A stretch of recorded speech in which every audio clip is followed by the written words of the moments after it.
You're not crazy. You're not too sensitive. You're not the problem. What you survived was real, and it has a name. Welcome to Fuck You, Narcissist, the podcast where we speak the truth that nobody told you, backed by science, rooted in story, and driven by one mission: to heal the people this epidemic has quietly been destroying. I'm your host, Tracy Lynch, author, founder, and a woman who lived it, survived it, and refuses to be silent about it. I work to save the lives of women being quietly erased. Every week we go deep, we go raw, we go scientific, because around here we operate on one principle.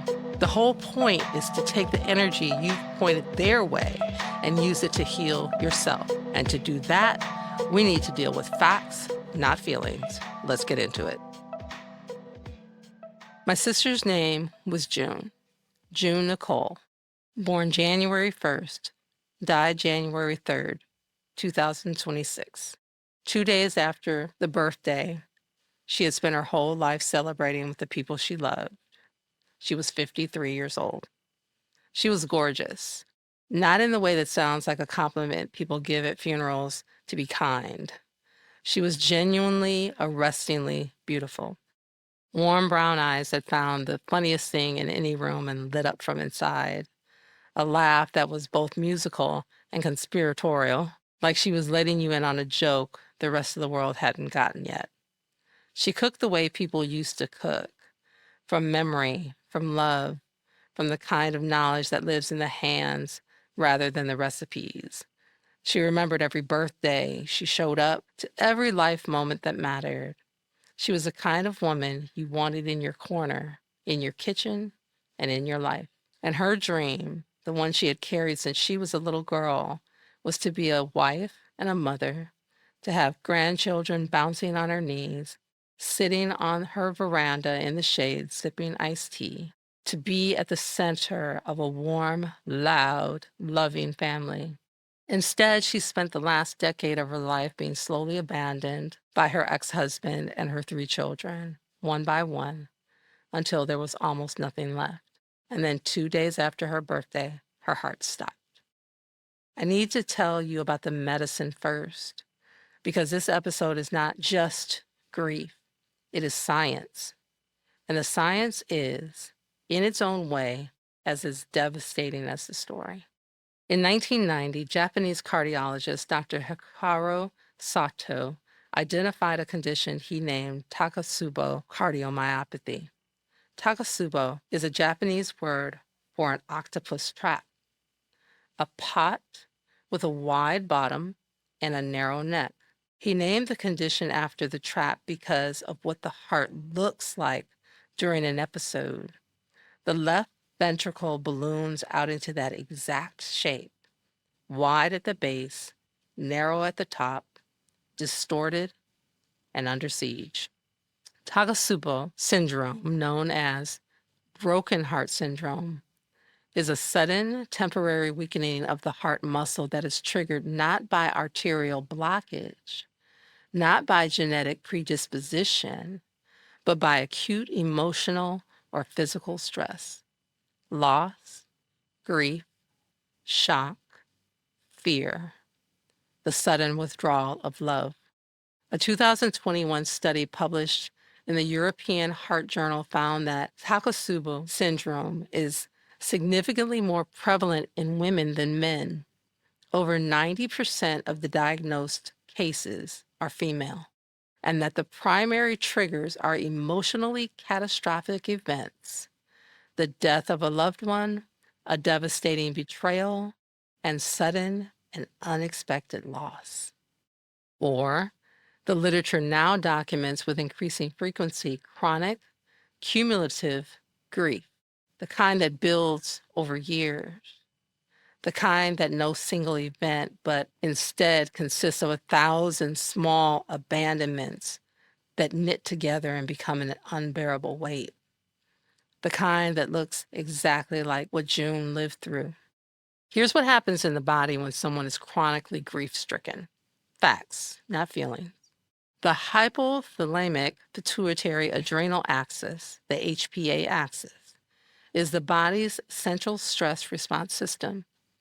When you experience grief, betrayal, or chronic emotional pain, The HPA axis releases cortisol. Elevated cortisol sustained over time causes inflammation, systemic, cellular inflammation that affects the cardiovascular system, the immune system, and the neurological system. A Harvard Medical School study tracking bereaved individuals found significantly elevated rates of cardiac events, heart attacks, arrhythmias, cardiac death. In the weeks and months following a major loss, the risk of cardiac event in the 24 hours following a significant loss was more than 21 times higher than the baseline. 21 times. The body is not metaphorical about grief. The body keeps a literal score. And when the grief is sustained, when there is no resolution, no reconciliation, no end to the ambiguous loss, the body eventually presents the bill. June paid that bill. I want to be careful here because I am telling my sister's story, and she cannot correct me or add nuance or tell me the parts I didn't see. So I will tell you what I know, and I will tell you only what I know. What I know is this. June spent the last 10 years of her life grieving children who were still alive. She waited for phone calls that didn't come on her birthday. She made holiday plans that were canceled. She kept herself ready. A full refrigerator, a clean house, and arms open. What I know is that she carried this privately because she was a mother, and mothers carry, because she loved them with a specific, unconditional, self-obliterating love that mothers have for children, even children who have learned to weaponize that love. What I know is that in the weeks before she died, I watched something shift in her. Not despair. June was not a despairing woman, but a kind of resignation, a quietness that didn't match who she was, like a light that had been dimming for a long time had finally started to flicker. And then 2 days after her birthday, her heart stopped. Broken heart syndrome is on her medical record. June is not alone. She is the extreme end of a spectrum. But the spectrum is real, and it is wide, and it is populated by millions of people who are quietly being destroyed by the grief of loving a narcissist. The Adverse Childhood Experiences Study, the ACE study, is one of the most replicated and cited studies in modern medicine. Conducted by the CDC and Kaiser Permanente, it found that high ACE scores, high levels of childhood adversity, are directly correlated with dramatically increased risk of heart disease, cancer, chronic pulmonary disease, liver disease, and early death. And researchers have more recently begun to apply similar frameworks to what they call late life adversity, the sustained emotional stress of estrangement, loss, loneliness, and chronic grief in middle-aged and older adults. The preliminary data is alarming. We are not just grieving, we are getting sick. We are dying. And the cultural narrative that surrounds adult-child estrangement, the narrative that says parents must have done something wrong, that estrangement is always the parent's fault, that adult children who cut off their parents are brave boundary setters, that narrative is a public health crisis wearing a wellness hashtag. I am not telling you June's story to make you more afraid. I am telling you because I believe with everything in me that the first step in stopping this is naming it. June's death was not inevitable.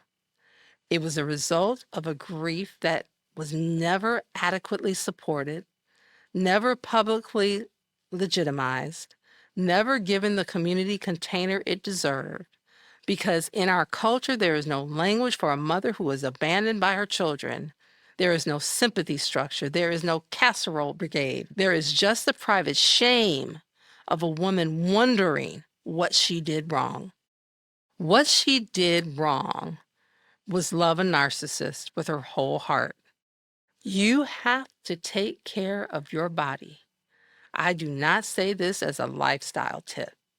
I almost died from the symptoms of discardment. I say this as a medical imperative. Chronic grief causes physiological harm that is peer-reviewed, replicated, undeniable science. If you are living with the sustained grief of estrangement, of betrayal by someone you love, of ambiguous loss, you need professional support. A therapist, a grief counselor, a community, movement, nature, rest. You are not being dramatic. You may not be dramatic enough. You are in a medically significant situation. Please treat it that way. I started this podcast because of June, because I watched what silence does to a beautiful woman over a decade, because I want no more Junes. I want every parent who is sitting in that quiet house waiting for a call that doesn't come, wondering if they are the problem. I want them to find this podcast. I want them to hear their experience named clearly, backed by science, held without judgment. I want them to know your grief is not crazy. Your love was not a mistake. Your child's behavior toward you is not a reflection of your worth. And I want them to take care of their hearts, literally and figuratively, because the world still needs them. June sang at my wedding, John Legend, "Stay with you." And I could not stay with her. But I can stay with this work. I can make sure she is not forgotten. And I can make sure that the epidemic that killed her, quietly, without a funeral for the grief that preceded her death, gets named, gets studied, gets treated with the urgency that it deserves. If this episode has touched something in you, please do not sit alone with it. Please find a grief counselor, a therapist, a support group. Please tell someone what you are carrying. Please treat your grief as the medical event it is. And please share this episode, because somewhere right now there is a June who hasn't died yet, and she needs to know she is not alone. She needs to know that her grief is real. She needs to know that someone sees her. Go be that someone. If no one has told you today, you matter. You are not what they said you were. Your grief is not weakness. It is evidence of your love. You survived a hurricane with a smile on its face, and you are still here. If this episode hit you in the chest, share it. Someone in your world is drowning and they don't even know it yet. They need this. Give it to them. Subscribe, leave a review, and come find me at tracylynch.com, because healing is not a solo sport. I'm Tracy Lynch, and this has been Fuck You, Narcissist. Facts, not feelings. Until next time.